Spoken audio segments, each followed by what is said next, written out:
Are you tired of your website crashing due to high traffic? Well, the solution is load testing. In this video, we will be using K6 tool to load test the backend application and see how the application performs under high load. In load testing, we basically simulate different users and we make API calls to our system and see how the system performs. So let's dive right into it. So we will be using K6 tool. So this is their website. It is a very good tool to perform load testing on your application.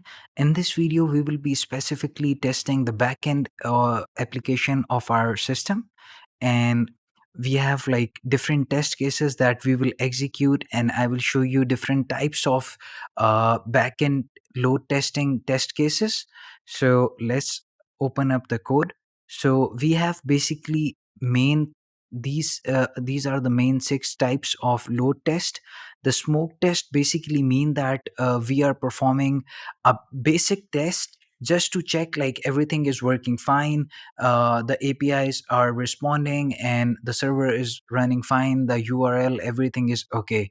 So whenever we run any proper or long load test, before that it is recommended that we run a smoke test. Smoke test is basically 1 or 2 minute test that checks like everything is working fine. Then the next one is load test. Load test basically mean that we actually simulate the number of users and traffic that is expected on our production environment. So a load test can be 7, 10 minutes or 15 minutes long, and it checks the whole application, everything like when we have the desired number of users that we expect on the production environment. And then we have the stress test. Stress test basically means that when in case like we have like a lot of users on our application, so then how the application is going to perform. So the stress test basically it's not a very long test case, but it is like 15 to 20 minutes long, and we basically ramp up the number of virtual users to a very high number. Like if the expected number of users on your application is like 10,000, so in this case we will ramp it up to like 30,000. See like how the application performed if the number of users are 2x or 3x. Then we have the soak testing. Soak testing basically means how the system performs when we put like a lot of load on the system for a longer duration of time. For instance, I am having a high load on our system for like 1 hour or 2 hours or 3 hours. So in your case it can be like 4 hours. So you need to see like maybe like that can be a case that application works well for like first 10, 15 minutes, but like if you run a load test for like 1 or 2 hours, then there are some issues. So this is basically a soak test. Then we have a spike test. Spike test basically means that we have normal number of users that we are expecting, then all of the sudden we have a lot of users, and then the users goes down and then the user goes up. So we see how the application respond to that as well, because as in my application I have auto scaling enabled. So if the number of users go up, the automatically a new instance is attached to the backend application so that we can cater more users. So you can check these things as well, like if all of the sudden number of users goes up, how quickly system attach a new instance to the load balancer and how these things goes. And then we have the breakpoint test. The breakpoint test basically means that we have like a lot of users, virtual users, that is not expected basically in the production environment, but the use case is that we need to basically check the limit of our system. So as we know that this is the server capacity, this is the code that we have written, but like we can handle like 10 lakh users, but I am sending like 50 lakh or 1 million, or like let's say like 50 million users. So you can just like increase the number of virtual users, increase the number of requests, and check when your application start like giving a request failed and 404 or 501, like you can see like when the system is breaking down. And it also helps you that if the number of users go up like unexpectedly, And then how, if the number of users come down eventually, like in 30 minutes, how the system recovers, like it auto recovers or it needs like some manual clicks or something.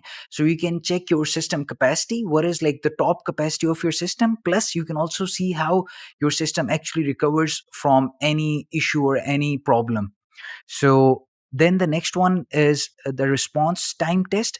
Basically, these first six test cases, these are the recommended test cases in load testing. And then I have added like uh, four more test cases. These are just like the one that I like to perform on application whenever I make any new application. So these are not like industry, but like, yeah, it's good to have these test cases as well. So the response time test case basically mean that we are checking that how long it takes for an API to respond back. So it's not because you cannot tell a client or that you cannot decide that this API is responding in like 2 seconds by making just like 10 API calls from Postman or any other tool. You need to have a big sample size so that you can actually tell with confidence that I have made like 10,000 requests and the average response time is like 500 millisecond. Then you are sure because you have a good sample rate. So in this you can specify that this is the number of API calls I want, this is the number of users, like it should be like the one you are expecting in your production environment. And then you can specify, obviously you cannot specify like all the APIs that you have in your system. You can just take like 3 4 different APIs that you know that will be called by your system like again and again. So then you can check the response time. And then I have this test case that is customized load testing. That means that in this I am like increasing the number of users, then I'm decreasing the users, like the pattern is very different. So it might be a case that it is not occurring in the production environment, but like we are tweaking the system, we are stretching the system, like sometimes we're increasing the numbers, sometimes we're decreasing it, sometimes we're increasing it to a lot, like 5x that we have in the production, just to see how the application is responding based on like varying load. And then I have a rate limit test, because whenever you make a backend application, you need to add a rate limiter so that no one can like exploit your application. Like for instance, like these load testing tools, they can send like thousands of requests in like few seconds. So I can make like around like let's say like 1 lakh API calls in like 3 4 minutes to any backend API. So if I know that this is the backend URL and these are the tokens, and I start hitting a server of any application, so I can like bring them down, or I can like they can have like a lot of costing on their end. So because the more the server is utilized, the more you get billed. So you need to make sure that you add a rate limiter. What rate limiter does is it makes sure that if all the API's requests are coming from a single IP, they will add a limit to it. For instance, in my application, I have added that in 1 minute and with one IP address, you can make 70 API calls. So if you make more API calls than 70 in 1 minute, then it will give you an error that there are too many requests. Kindly wait, and then you can make a request, so that no one can exploit your application and do DDoS attack, denial of service. And then the last one is the extreme stress test. That means that we are not actually breaking the system like in the breakpoint test, but we are like adding like extreme test, extreme number of users. Like for instance, if you expect like 1 million users on your production environment, and then in that case we are not like going up like in stress test we go up like 2x, but in this extreme test we go up like 5x or 10x number of users. If the expected number of users are 1 million, then in this one we want to simulate like 10 million users. So we can check like if the number go 10x, how things will perform on the backend side. So let's check the script, like how the script is. So basically, like you have to first like install K6. So this is the K6 website. You need to go there, you need to first like download K6. So it is like very easy. You can check like their documentation. Let me check. Like, I have used Brew to install. Like, I'm using Mac. If you're using Mac, you can use Brew, or you can use there are like other ways as well. Let me click on that. You can see on the installation page, they have specified like different methods that can be used to install K6 in Linux, Ubuntu. How you can do is, and in CentOS, how you can install, and then in Mac OS, as I told you, I'm using Brew to install. Then how you can install that in Windows. And if you are a Docker guy and you don't want to install it, and you want to have an image of K6, you can also do that. So it is very easy, just like one command, and then you have the K6 installed in your system. So I have K6 installed, so I will not do that. So I will just show you the code. So in the smoke test, this is basically the base URL of the API, and then on the top I have imported the K6, and then I have imported these two, check and sleep. I will show you how these works. So this is the options. In the options, we specify all the parameters of the test case. The VUS basically mean virtual users. So in this, I have like three virtual users, and the duration of the test case. This means the total duration of the test case, that is 1 minute. You can specify in seconds as well, like 30 seconds, 30s, or like 1 m mean 1 minute, or h mean hour. So like normal convention, and then in them specifying the name of the test case. In the ext and load impact, I'm specifying the name of this test case, and then in this function I am specifying that this is the payload of the API call, the body. And then in this http dot post, and I have imported http from K6 library itself.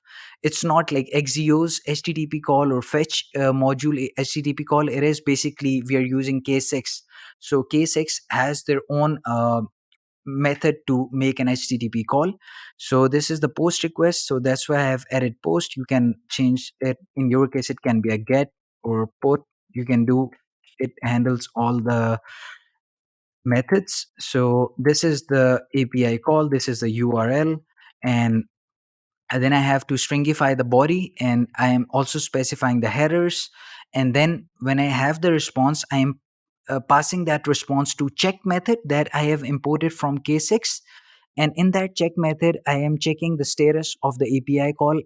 If the status is 200, that means obviously everything is going fine, the API is working fine. But if the status is not 200, that means that we have an error. And then I am also doing a console log, and then the sleep basically means that make the next API call after 1 second. So if you want to make like a lot of calls, then just like get rid of the sleep. And how to run this, basically, let me show you that.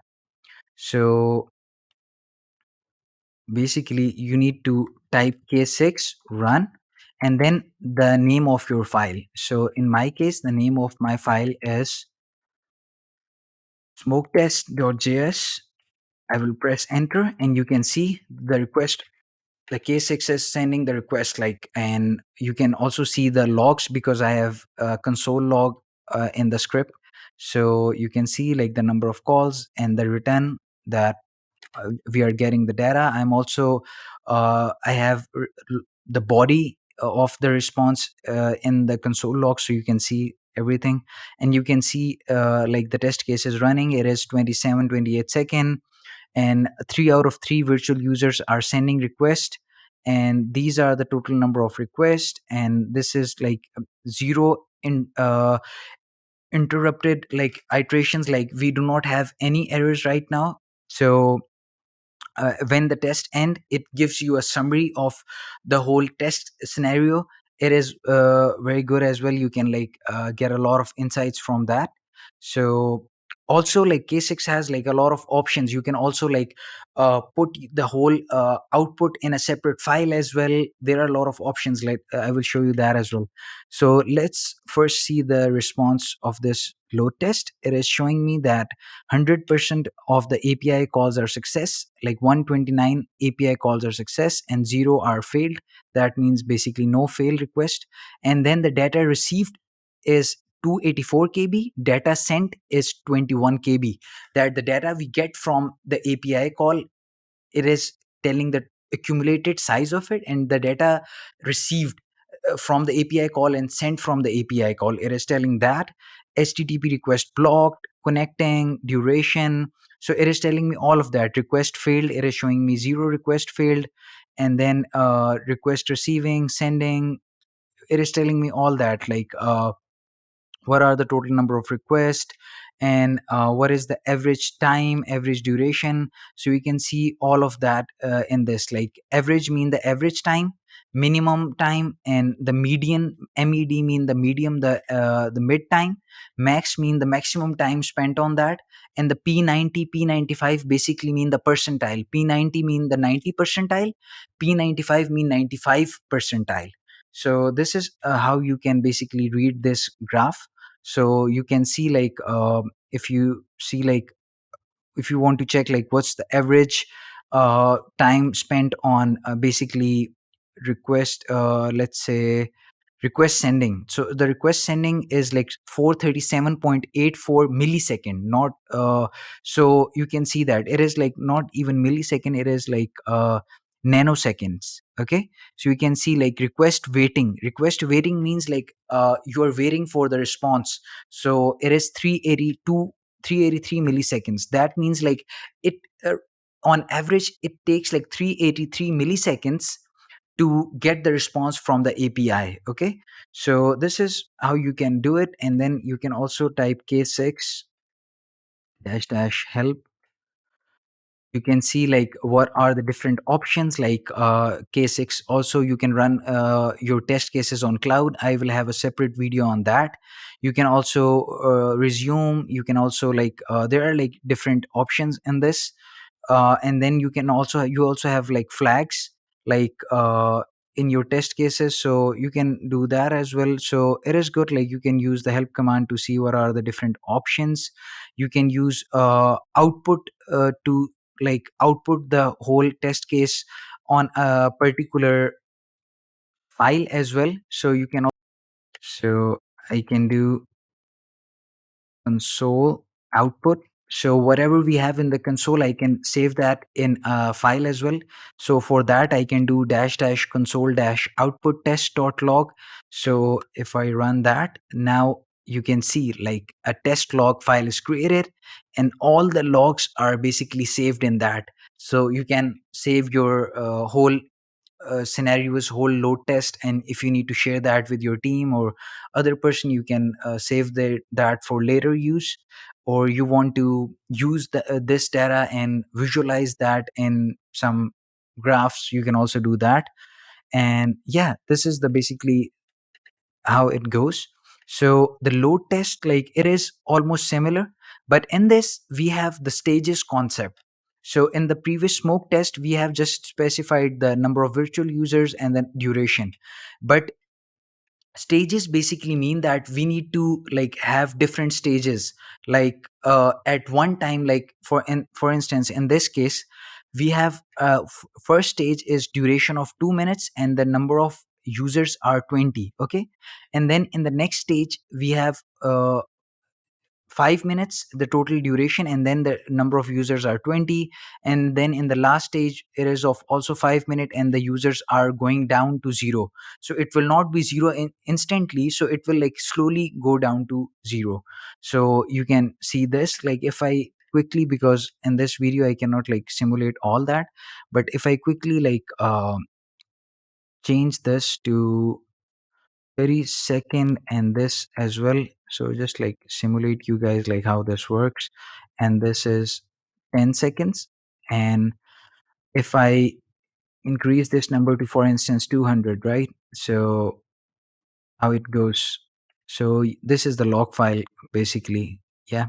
And anyway, let me run this load test and I will copy the name of the file and I will just paste it here and then run it. And then, because you can see I have the maximum uh, target of 200, so it will like increase, like after 30 second it will eventually increase to 200. It will try to increase to 200, like let's see how far it goes. And you can see like now the requests are going like crazy. Like you can see like a lot of requests. So you can see like the number of virtual users are also ramping up, and the request frequency is getting higher and higher, and the virtual users are increasing. I don't recommend like going just increasing the virtual users in 30 second, you, because this is a tutorial, so that's why like I'm changing the, like, all these test cases, they are on the GitHub repository. You can check them out. You can use my script as well. You can update that according to your requirement and according to your application. So as you can see, we have like increased the number of virtual users to 200, and then the test was about to end, so again the virtual users are dropping like crazy. So you can see this. And so yeah, this is how it goes. And yeah, this is the result. Like this is the total number of requests sent are 1971. You can see like in just like matter of 1 minute, you have sent like 1900 requests, and you can see the response time, everything. And then if I show you the whole script, this is the same API call that I'm making, that I've made in smoke test. So let's go to the stress test. In the stress test, I have a longer test. I am increasing the number of virtual users. I have created different stages. So I am also making like a lot of API calls. First, I'm making a API call to the login, and then after login, I am making API call to fetch like different other details regarding the organization. I'm fetching organization stats. So you can also do that. Like once you make the login API call, you get the response. Then you can obviously, like in my case, I have JWT, so I need to pass the JWT token in the next API calls. So I'm passing that JWT token as well in the headers. And I am specifying all the headers. I am specifying all these two are the get calls. So you can see like, and then I have the parameter is in the URL. So if I quickly like, because and then I don't have the sleep variable. So if you do not add the sleep variable, then it will send a lot of requests in a small period of time. So it is good to add like 1 second sleep or 0.5 second sleep. But this is like a stress test, so that's why I didn't included the sleep.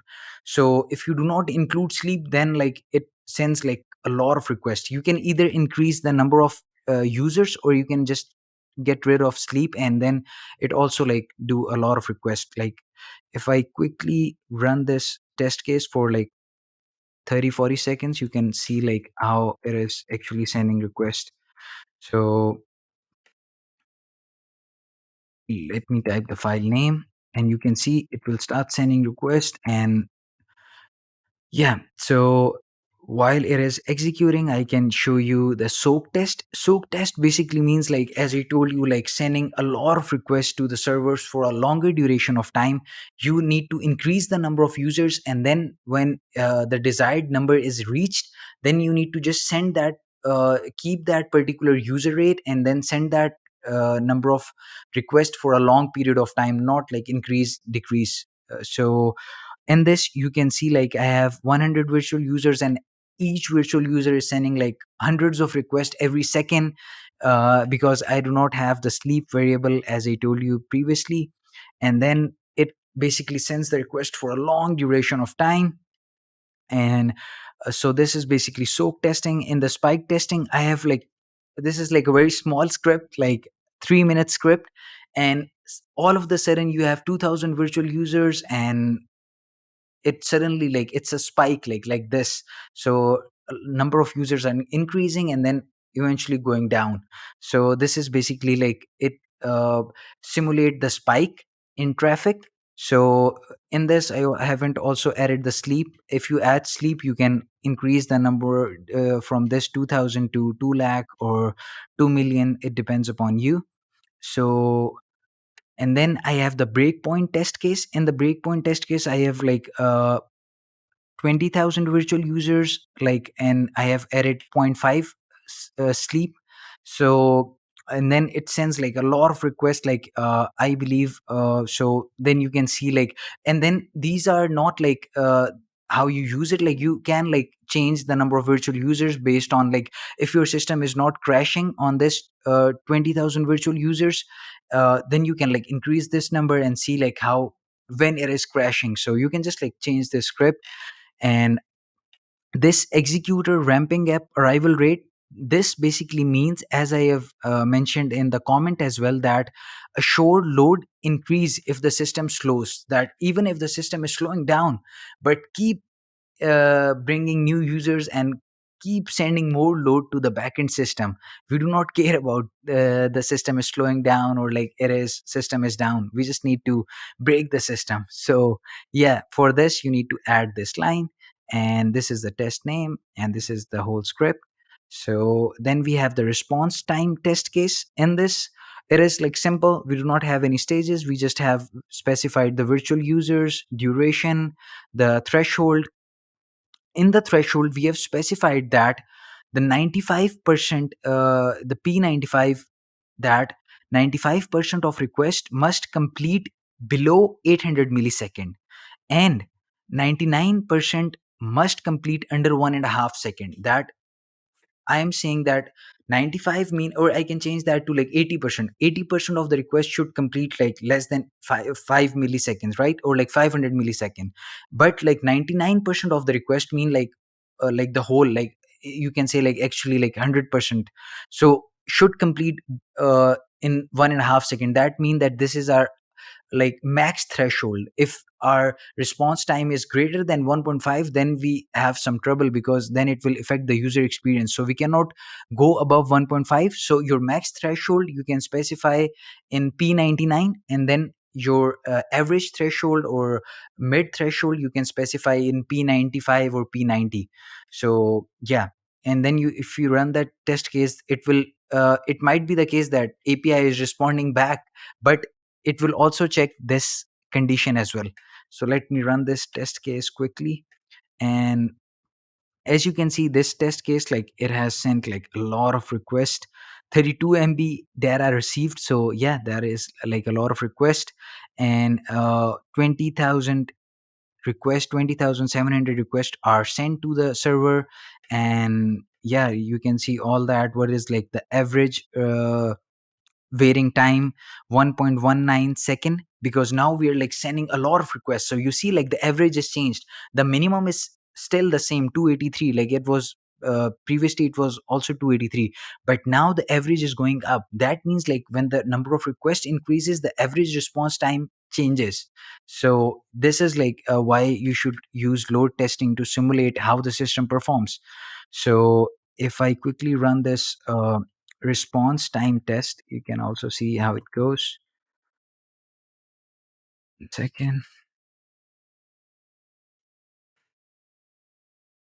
And yeah, while it is running, I can show you the other test cases. So this is basically the customized one. In this, like I have different stages. I'm ramping up, I'm ramping down the number of virtual users. So it is not much different than other test cases. So like in my case, you can be surprised that the number of virtual users are not a lot. But in your case, you can like change that according to your need. And then like if you do not add sleep, then there are like a lot of requests every second. You need to keep that in mind, because in some test cases I have added sleep, but in some I haven't added sleep. So if you do not add sleep, then in 1 second there can be like hundreds of requests from one user. So basically like having 200 virtual user does not mean like 200 requests like every second. Like it can be like 1,000, 2,000 requests every second. So yeah. And then this rate limit test, basically like for that you need to make sure that the rate limiting is turned on your backend application. Right now I have turned on the backend rate limiting on my backend application, and I just like make a new commit so that the rate limiting is off. If the rate limiting is on, you can like using this test case, you can see like how the rate limiting is working. Okay. So I have specified one virtual users, and then I have sent like a lot of requests to see like, because I have specified like 70 requests for each user. So I was expecting in this result that not more than 70 requests are successful for a one user. So this is the use case of this rate limit test case. Extreme stress test, basically, like you can see like I am increasing the load after every 30 seconds, like 100 users, then 500, 1000, 10,000, 20,000, and then I'm just like decreasing the number of user. So yeah, so and this is basically like it, like all these test case scenarios, and it is very easy to load test your system. And if you have any confusion, you can also like let me know in the comments. So yeah, now we can discuss the percentile thing and like how the response time thing works. So I have specified in this response time test case about P95 800 millisecond, P99 1.5 second, right? So you can see in this HTTP request duration. So in this, you can see average is basically 377, and minimum is 353, medium is 376, max is 473. So 90 P90 is 392, P95 is 401. So it is telling that 90% of the request uh, are average between 392 millisecond, and 95% is around 401. So this is like, it specifies you like this P90, P95 with all these different uh, stats that you get. So it is obviously below than what we have specified here, so that's why it is green. So if I change that to like 100, and this to 400, let's say, and I change this to, let's say, 30 second, like rerun it, let's show you how what happens if it fails. Increase the number of virtual users to 1000, rerun it, and see now there will be a red cross that's specifying that the response time is not according to the response time specified in the test case. So you can see actually like what's the use case of it.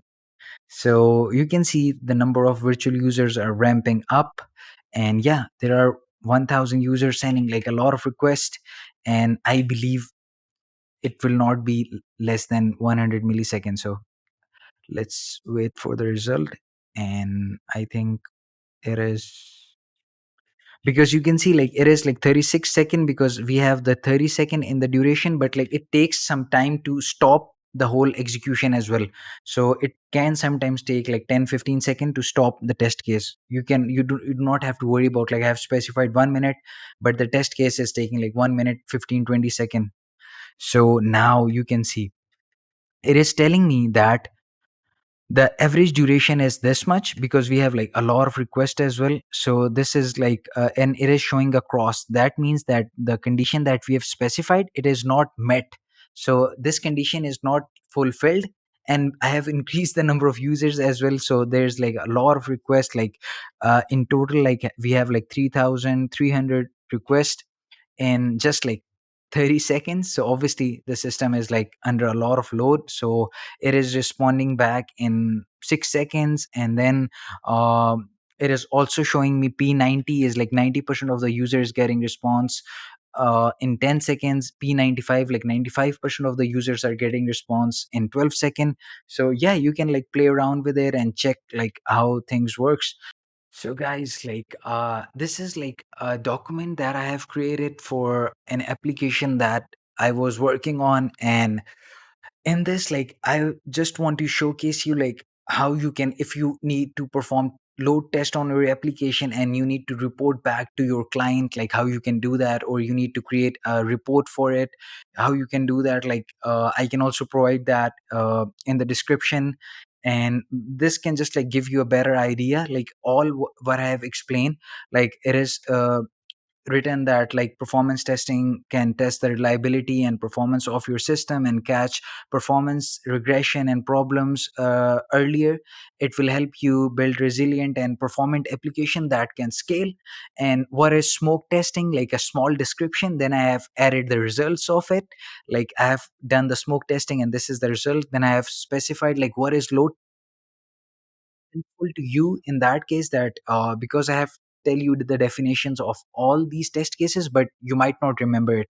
So you can use this doc to actually revisit it, or save it in your notes.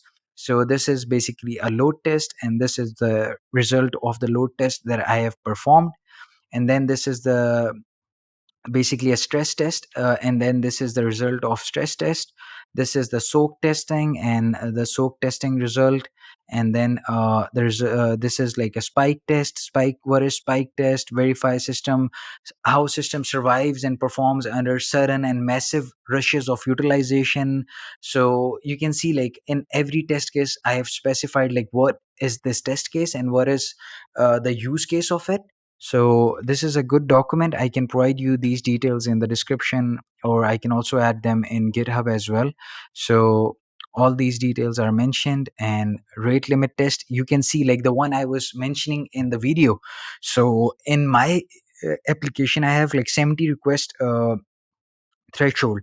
So you can see in this, so like the request, basically 69 requests are processed and 86 are failed, because it is like a 1 minute duration. So you can see here 1 minute duration, so I have a threshold of 70 requests. So obviously it will not allow more than that. So I haven't sent like a lot of requests. My server can easily handle like 1000 requests in 1 minute, but I have a limit of rate limiter. So this test case basically proves that the rate limiting is working as expected. And then like I can also show you an other amazing thing.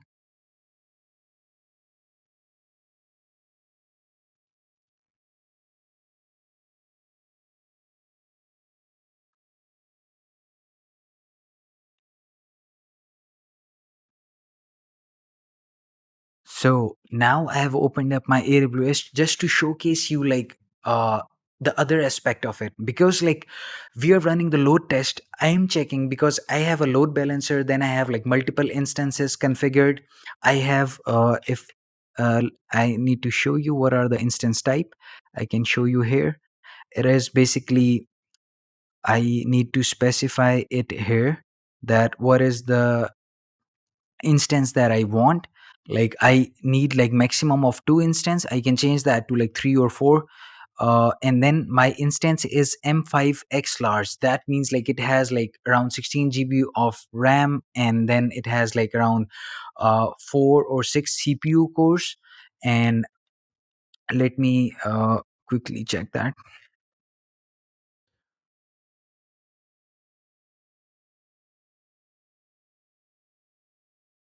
So basically, yeah. So basically, M5X Large has 4 CPU cores and 16 GB of RAM, and you can see all that. So this is the instance that I have set up. And then if you again open up AWS, so now I have a load balancer, and then I have a configuration that if the load increases, then you can add another instance. So if I go to the events, then you can see, because I was running the load test, so obviously when the threshold increase, one server is not handling all the request. So then you can see in the logs that added instance to your environment. And then like it adds a new instance in like 20-30 seconds. So this is what I want to test. I want to check like if the number of users increase, how much time AWS actually needs to add a new instance. So using the load test, I can like simulate like a lot of large number of users. So then I can actually see, yeah, like it take AWS like 30 seconds to add a new instance to the fleet. And then once the load is decreased, like it automatically is like in like 10-15 minutes, or the instance is removed. So you can see like again and again, like instance is added, a new instance is removed. And I was obviously deploying application as well. So this is like right now, as I'm making a video, a new instance is added, and I have stopped like testing, then an instance is removed. So if I go back as well, you can also see like a lot of instance add and remove notification again and again, because I was doing the load testing, like added instance to your environment, instance removed, and removed instance. So yeah, you can see this like going on. So you can also test like how your auto scaling is working using load testing. So yeah, that's it guys, and thank you so much for watching the video. I hope you guys like the video, and do comment like if you have any question, and in the next video I will show you how you can do that in the cloud, Grafana cloud, how you can use K6 and Grafana and do the load testing. So thank you so much for watching the video.